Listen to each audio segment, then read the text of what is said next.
Well, 'tis good to be awake. So, I think it's safe to say that everyone loves our boy G'raha.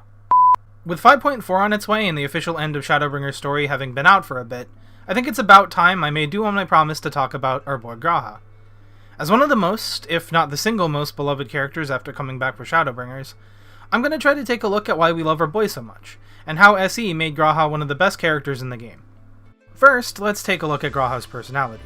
G'raha is a kind, genuine person who is introduced to us as full of energy, and eager to help the Warrior of Light and the Noah expedition team explore the Crystal Tower. He comes across as whimsical, sometimes bordering on childish, and reckless, but he also shows incredible understanding, wisdom, and knowledge. We know he's a good scholar, as he bears the tattoos of a Sharlayan sage, and he also shows incredible selflessness, culminating in his decision to seal himself within the Crystal Tower to allow future generations a means of controlling it and unlocking its full potential.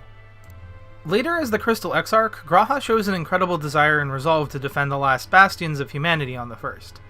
He's a kind and benevolent leader who often cares more about the Crystarium and the people living there than he does his own health and well-being. This is in stark contrast to Vothri, who is selfish and cruel, taking advantage of the citizens of Yulmore for personal gain, and abandoning them when he's confronted by the Warrior of Light. G'raha is a bit more secretive and does outright lie to the Warrior of Light a few times, but in the end, it's revealed that his intentions were pure the whole time, and he even intended to sacrifice himself to both save the Warrior of Light and the rest of the Scions.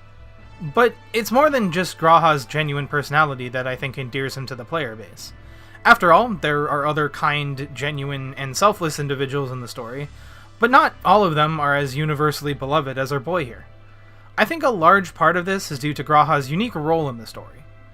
See, from the very beginning, G'raha is more than just another side character. During the Crystal Tower raids, he takes a front and center role. They're essentially his story. He starts off as a whimsical, well-intentioned adventurer and archaeologist who greatly admires the Warrior of Light. However, he's never able to stand alongside them, mostly due to the vast difference in strength between the two. He's always forced to stay behind and wait for the Warrior of Light to forge the path forwards. He understands this, and he knows how foolish it would be to resist this or to try to charge forwards recklessly, but it's clear this still frustrates him. Now, it's not like he doesn't contribute anything to the expedition team. He shows initiative by helping the Warrior of Light collect the Aether Sand they need in order to even enter the Crystal Tower, and he's incredibly knowledgeable on anything related to the Allagans, hence his inclusion on the team in the first place. Later, he learns that his one red eye is the Eye of Allag, and represents that he is of royal blood, and he later is gifted the ability to control the Crystal Tower itself when his blood is strengthened by Une and Douglas. The ultimate conclusion to G'raha's development is coming to realize his specific role.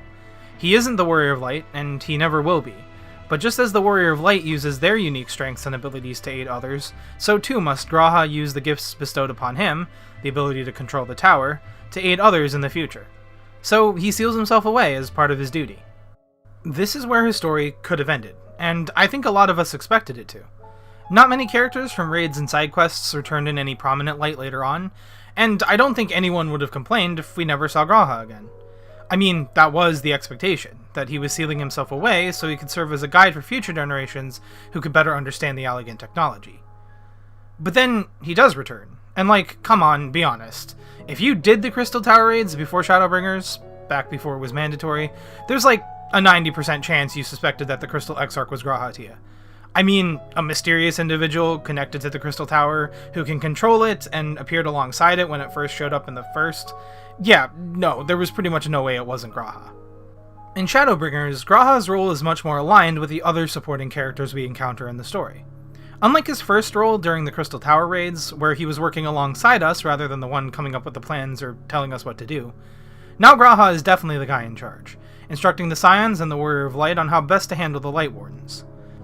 Still, we see through his actions that he cares deeply for the Warrior of Light and everyone in the Crystarium, and once he's finally revealed as G'raha again, he's moved to tears just by hearing the Warrior of Light call out his name. By the way, if you had this option available and you didn't pick it, you're a monster. At this point, I think we see the final piece of the puzzle. G'raha has been endeared to the players as an interesting mainstay character with a kind personality and strong values, and pretty much ever since he was reintroduced as G'raha Tia, SE starts toying around with his fate. First, he reveals that his plan is to steal the Warrior of Light's abundance of light ether and run away with it, which is shortly thereafter revealed to be something that will kill him. But before he can even sacrifice himself for the Warrior of Light, Emmett Selk shoots him and kidnaps him, and then the rest of Shadowbringers involves us confronting Emmett and rescuing Graha. After this, Graha throws himself into finding a way to send the Warrior of Light's other companions back to the source, figuratively and literally, to the point where it's clear he's putting a significant strain on his body. And questions about whether Graha would survive were circulating throughout the entire post 5.0 patch cycles, up until 5.3 finally gave us the answer. Now, I'm not trying to say that repeatedly toying with the audience and teasing them about a character's fate is a good way to endear them to that character. In fact, in many ways, this could totally backfire. But I think, in this particular case, it more so highlights a fundamental behind Graha's character. A repeated theme. Sacrifice. See, Graha has his own goals and desires. During the Crystal Tower raids, he enjoys adventuring and admires the Warrior of Light. And I think it can be said that, even as far back as this, his dream is to adventure with and fight alongside the Warrior of Light. Yet, at the end of the raids, he instead gives up that dream and seals himself inside the Crystal Tower for the benefit of mankind. He sacrifices what he wants for what is right, and that's the core fundamental of his character. He's constantly willing to sacrifice himself and his own goals for the sake of others. This is in stark contrast to other characters, like Orshafan and Yasale, who sacrifice themselves for their goals and desires, Orshafan giving his life for the Warrior of Light, and Yasale sacrificing herself to guide Ishgard to a better future. Graha, on the other hand, sacrifices himself in spite of his goals and desires. He wishes to be an adventurer, but he is forced to seal himself inside and later bind himself to the Crystal Tower, a singular location. He wishes to fight alongside the Warrior of Light, but he's constantly forced to hang back and defend the Crystarium instead of going out with the Scions. And finally, in the end, he's even willing to sacrifice his own body to allow the Scions to return home. Even at the very end, he sacrifices the last of his body's strength to seal Elidibus within the Crystal Tower, preventing him from being resummoned as a Primal and saving Norvrent. But then, he is able to survive, and even returns to the Source, regaining his old youthful body. This is why he's hesitant to accept the offer to become a Scion. Not because he doesn't want to, but because, for his whole life, he's been denied pursuing his own goals and dreams for the sake of others. But now, he's finally offered the chance to follow his dreams instead. He puts it best. And then, one day, an all but forgotten dream from my youth stood before me. In the flesh. We love Graha and root for him because we've seen, firsthand, a person who has had to sacrifice his own happiness for the sake of others. And now, finally, he gets to follow his dreams. And that, I think, is why everyone loves our boy, Graha Tia. Thank you guys so much for watching. I know my video production has gotten a lot slower recently, and I wanted to apologize. I have a lot on my plate right now, and I haven't had as much time as I would like to work on these videos.